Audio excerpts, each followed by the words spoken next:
Welcome back to Jersey Matters. I'm Larry Menti. We continue our conversation now from Martin's Place, a prisoner reentry program, with the man who heads it up, former governor of New Jersey, Jim McGreevey. I just want to ask one question, if I can, Sure. about you stepping down as governor. And I don't want to get into No. I don't want to get into any of the details. I really don't, because get into anything but I don't want to, only because it's been well documented. Yeah, well, Yeah, that's the only reason. Here's what fascinates me about it, is that I believe many of your problems was because you were hiding who you were.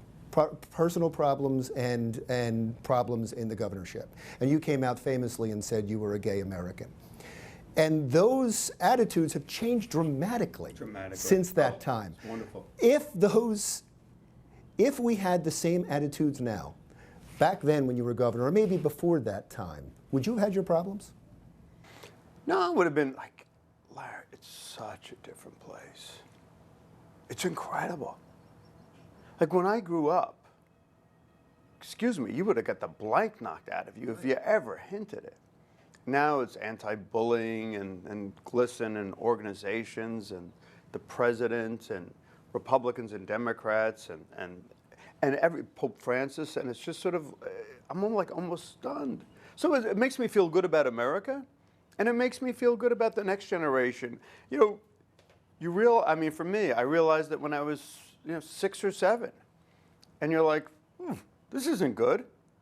You know, and I look around and I see what the reaction is from people I respect and the community, and so you hide it, and it's so unhealthy, and to a certain degree develop a sense of, like, I really don't, self-loathing, I don't like this part of me. God, why is this me? And so now it's just sort of like, be who we are with self-acceptance, with self-love. And I'll tell you.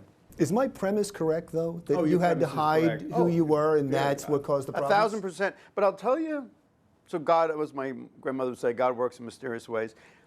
It's really helped me in this job. It's really powerfully helped me in this job. Because having gone through that experience and being ashamed of who I was, and then coming to self-acceptance and self-love and healthy and doing what I believe to be God's work, and every day trying to make sure that I'm doing what I ought to be doing, as it says in AA, the next right thing. For so many of the guys and gals I work with, they carry a completely different sense of shame, from whatever it is in their background, and I'm not... Do you feel shame? No, at that time I did. Okay. Oh, sure. I mean, shame was what the world did to gay people. And so, no, now that's what my point is. It's so healthy. But my point is, having gone through that experience and come out the other side and being blessed in a country that now accepts the LGBTQ community as being equal, which it, obviously ought to have always done.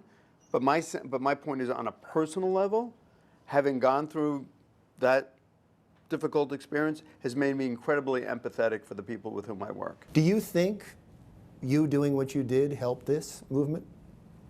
Oh, that's for God to know. I don't know. It's helped me to be better. Have people reached out to you and said that?